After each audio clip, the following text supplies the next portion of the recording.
Welcome back in Geico Outkick Studios. Appreciate all of you hanging out with us.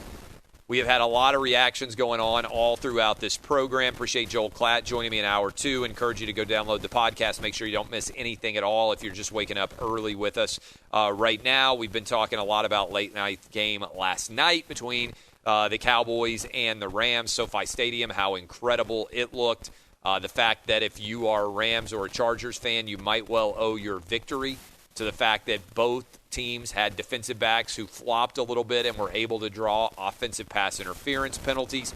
We talked about Brady and Breeze, and certainly we talked about how good Cam looked with the New England Patriots. A couple of other storylines that I thought stood out. We'll get to those in a minute. But first, I want to tell you, again, the latest that I am hearing about the Big Ten. Okay? We talked about this some with Joel Klatt in hour two. The latest I am hearing about the Big Ten is that the presidents and chancellors are going to allow a return to play, that it is going to happen, and that the goal is to start on October 17th, which would theoretically allow everyone to play 8 or 9 games in the Big Ten schedule, close out with a December 19th Big Ten title game. The next day is December 20th, when theoretically the college football playoff selections would be made. If that were to be able to be done, if that were to be possible, then we would have an incredible turn of events in the Big Ten, and guess who would have been the leader? Nobody would have ever believed this. I know 2020 has been an upside-down year, but would any of you out there who've been listening to Outkick for a while, if you were pinpointing who was going to be the biggest voice for the Big Ten actually taking place in the entire country, would any of you have been like, hey, you know who's going to be the biggest advocate for the Big Ten? Clay Travis. Nobody would have ever predicted that. But I saw this story. I knew Big Ten fans, players, and coaches weren't being treated fairly, and that it made zero sense for everybody to be shutting down. I've been in favor, more so than anybody else with a national platform, for sports to be taking place. There are tons of people out there that maybe some of you follow on Twitter, maybe some of you watch them on television, maybe some of you listen to them. You know that there have been a ton of people out there who I call Corona Bros, meaning that they don't believe that anything is possible as long as the coronavirus is out there. And so they have been fully arguing that there's no way we can play sports. Oh, my God, it's terrifying. There's no way kids can be back in school. There's no way colleges can open up. I've been telling you that that is lunacy, that the data doesn't reflect that that's true at all, and it appears that the Big Ten is now circling back around on the same arguments that I've been making for the last 5 weeks, which were primarily that the Big Ten had no reason to make a decision in early August. The data continues to be such that the coronavirus is now rapidly receding all over the country. Now, I'm not going to claim to be able to predict what November is going to look like or what December or January are going to look like. Certainly not in this year of all years. But if you actually look at the data, we are approaching the lowest number of patients for COVID nationwide since this outbreak began in March. We are down at the lowest level that we have been at almost since this thing began in March in terms of number of patients that are hospitalized with COVID right now. And that number continues to decline precipitously. I hope it continues to decline even more precipitously over the next month. Who knows for sure what is going to happen? But it is beyond a doubt that things look much better now in September than they did back in early August when the Big Ten made the decision to cancel the season. So what I am being told is they are going to bring back the season.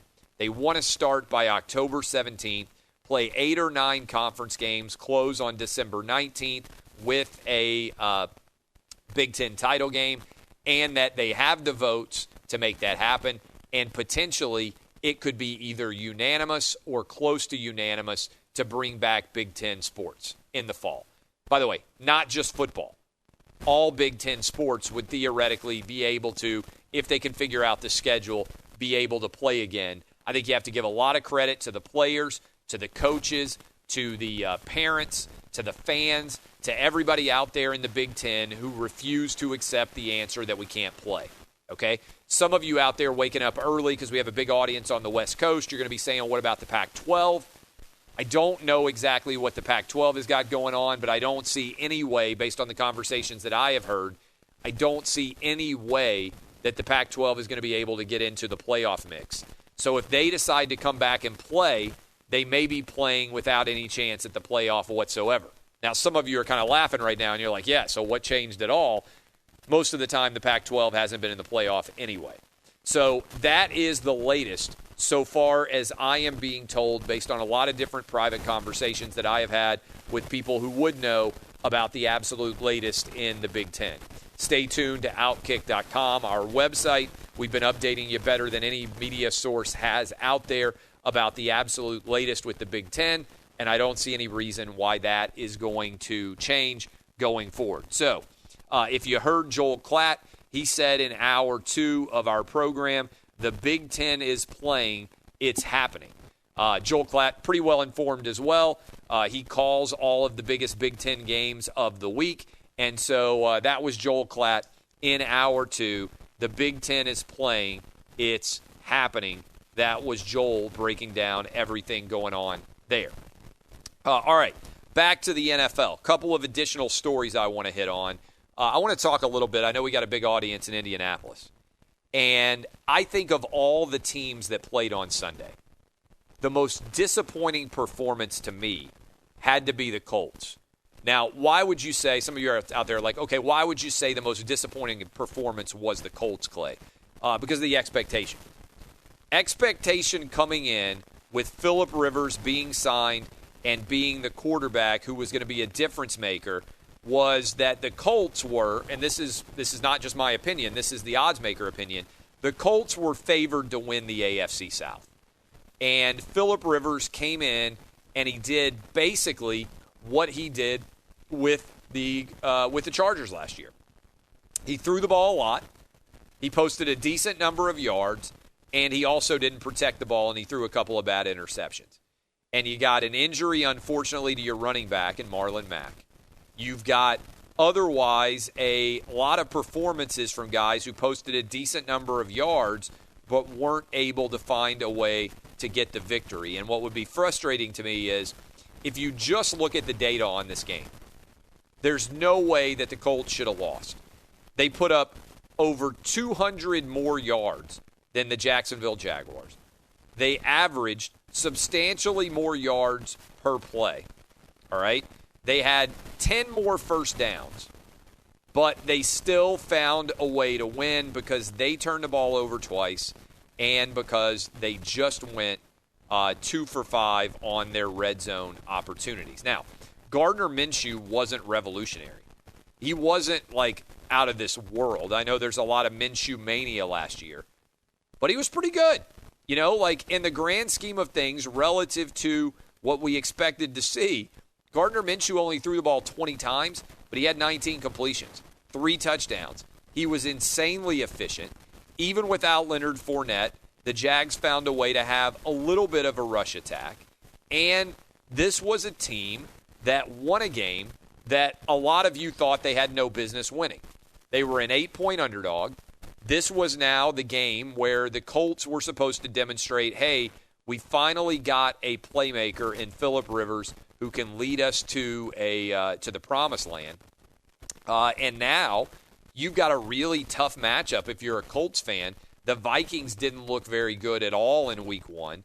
They had a lot of high expectations there. And now the Vikings get to go up against the Colts, and one of these teams is going to be 0-2, and it's tough to come out of an 0-2 hole. It just is.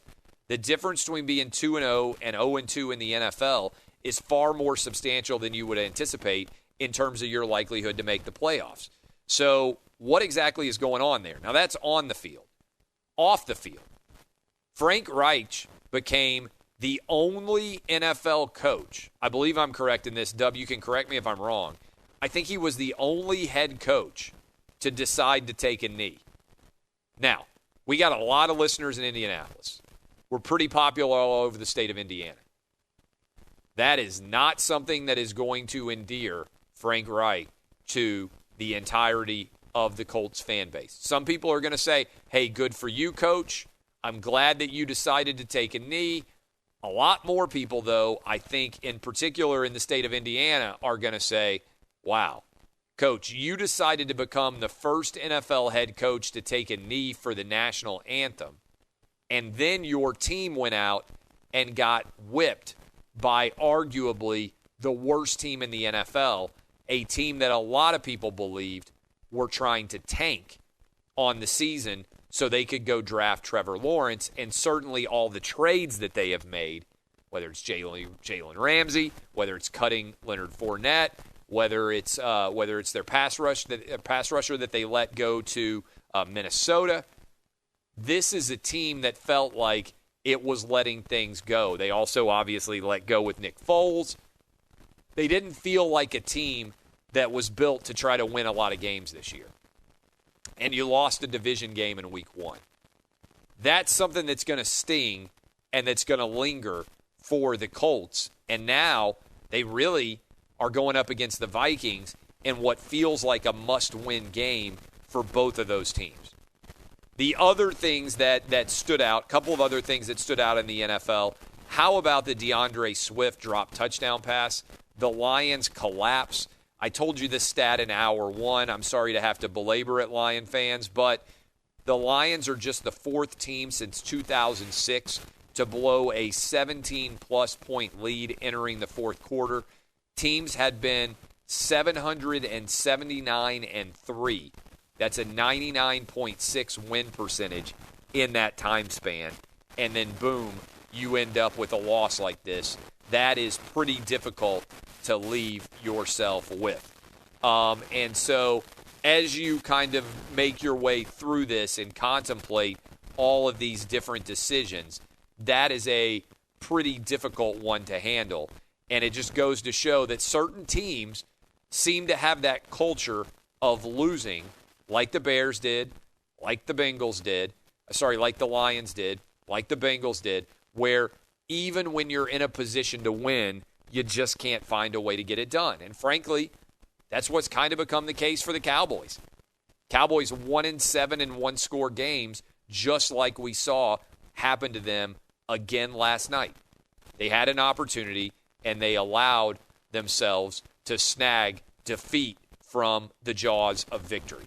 All right, when we come back, I'm going to close out the show, give you a reason for optimism, but also go after one of the off-the-field related things that I saw involving the Baltimore Ravens that probably nobody else is going to talk about. The way they handled the Black National Anthem, Left Every Voice and Sing, and the way they handled the United States National Anthem. And I'm going to go after them. Get your popcorn for that.